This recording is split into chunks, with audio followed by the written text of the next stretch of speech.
무용교에서 유용교로 오늘의 묵상입니다. 오늘은 마태복음 25장 31절에서 34절 말씀까지 묵상하겠습니다. 성경 말씀을 보겠습니다. 인자가 자기 영광으로 모든 천사와 함께 올 때에 자기 영광의 보좌에 앉으리니 모든 민족을 그 앞에 모으고 각각 구분하기를 목자가 양과 염소를 구분하는 것 같이 하여 양은 그 오른편에 염소는 왼편에 두리라. 그때 임금이 그 오른편에 있는 자들에게 이르시되 내 아버지께 복받을 자들이여 나와 창세로부터 너희를 위하여 예비된 나라를 상속받으라. 우리가 이 땅에 살아갈 때는 크리스찬과 불신자들과 별 차이 없이 지냅니다. 다 비슷하게 살아갑니다. 다른 점이 있다면 불신자들은 하나님을 믿지 않는 것이고 크리스찬들은 하나님을 믿는 것이 차이점입니다. 이 두 가지가 언제 차이가 날까요? 언제 크리스찬과 불신자의 길이 달라질까요? 그것은 예수님께서 오셔서 이 땅을 심판하실 때 모든 것이 달라집니다. 하나님을 믿는 성도는 천국으로, 하나님을 믿지 않던 불신자는 지옥으로 분리가 됩니다. 오늘 말씀에서는 양과 염소로 분리를 하고 있습니다. 이 당시 양과 염소는 같은 들판에서 뒤섞여 풀을 뜯어먹었습니다. 그런데 밤이 되면 양은 양의 우리에, 염소는 염소의 우리에 각각 들어감으로써 두 무리 사이에는 철저한 분리가 있었습니다. 이렇게 분리하는 기준이 뭘까요? 앞에서도 말씀드렸지만 예수님을 믿고 안 믿고의 차이가 큽니다. 그럼 교회만 나오면 구원을 얻는 것입니까? 또한 교회에서 몇십 년 동안 봉사만 한다고 구원을 얻을 수 있을까요? 그렇지 않습니다. 양과 같은 성도와 염소와 같은 성도나 불신자는 반드시 큰 차이점이 있습니다. 보통 양과 염소를 생각할 때 드는 이미지는 어떻습니까? 양은 순종, 순수성, 친절함, 그리고 신앙을 나타낼 때 주로 사용하는 표현입니다. 반면에 염소는 반항, 부정, 거만함, 그리고 죄악을 상징합니다. 예수님께서 이 땅에 오실 때 예수님을 순수하게 순종하며 믿고 있었는지 아니면 죄 가운데서 반항하며 부정적으로 살았는지를 구별하게 됩니다. 여러분은 지금 어떤 성도이십니까? 양과 같은 성도라면 이렇게 생활할 것입니다. 양과 같은 성도는 예수님이 나의 목자가 되는 구속의 은혜가 있어야 합니다. 성도가 된다는 것은 예수님의 십자가 은혜를 온전히 덧입는 성도여야 합니다. 예수님께서 나의 죄를 위해 죽으시고 부활하심을 마음으로 믿는 성도여야 합니다. 양과 같은 성도는 이 땅에서 주님의 음성을 들으며 살아가야 합니다. 왜냐하면 양은 주님의 음성을 명확하게 구분하기 때문입니다. 즉, 이 땅을 어떻게 살아가야 하는지를 말씀과 기도를 통해서 하나님의 음성을 들어야 합니다. 말씀을 통해서 주님의 음성을 듣지 못한다면 나는 아직 주님의 양이 아닌 것이죠. 양과 같은 성도는 주인이 주는 양식을 먹으며 살아갑니다. 양은 목자가 인도하는 곳에서 풀을 뜯어 먹습니다. 양은 자신이 스스로 풀을 찾아서 돌아다니지 않습니다. 양과 같은 성도는 주님의 인도하심에 순종하며 이동하게 되고 그곳에서 주님이 주신 일용할 양식을 먹으며 살아갑니다.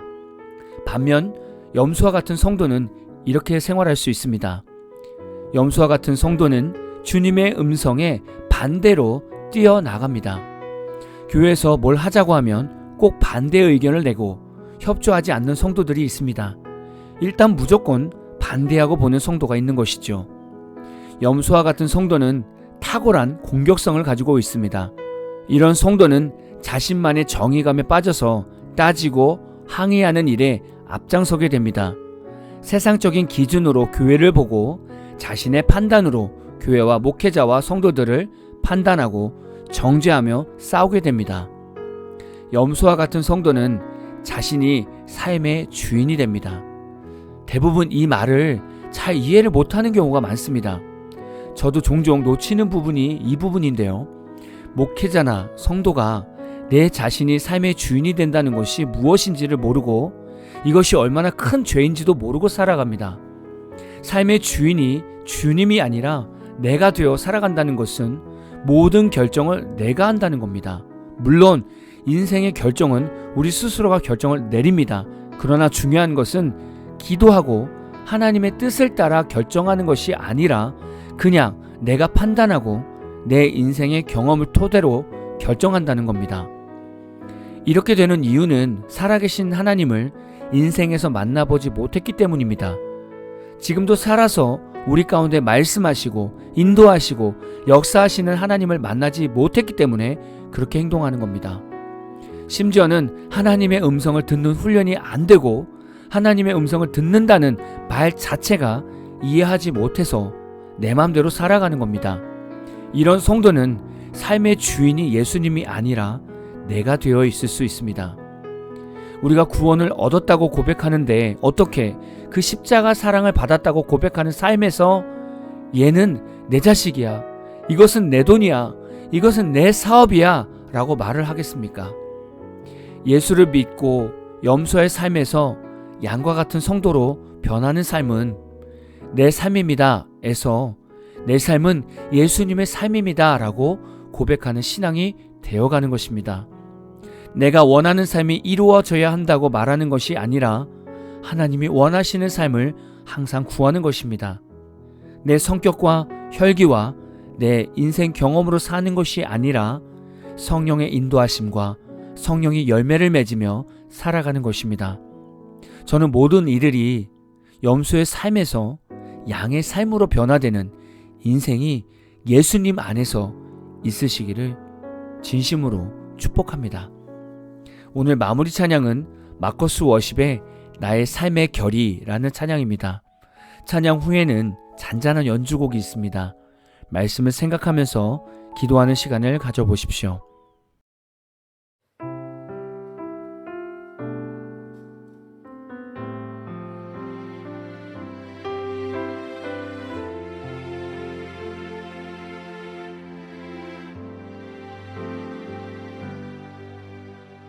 주를 바라며 구한 모든 것 꺼낼 수 없는 마음도 주님 듣고 계시네.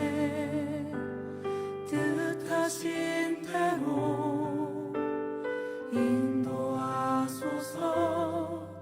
언제나 주님 따르며 그 곁에 거하리라. 주의 인자는 영원하시니 신실한 주의 이끄심 나는 찬양하리라. 모든 시간을 주께 드리네. 한 걸음 내디딘 삶을 나의 주께 드리네. 주와 함께한 고백 내 삶에 채우소서.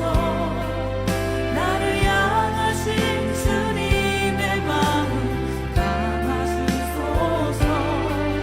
주의 부르신 계획 온전히 이루소서. 나의 삶의 결이 주의 길을 함께 하소서.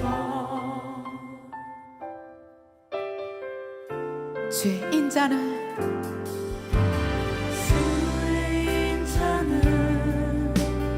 영원하시니 신실한 주의 이끄심 나는 찬양하리라. 모든 시간을 주께 드리네. 한 걸음 내디딘 삶을 나의 주께 드리네.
주와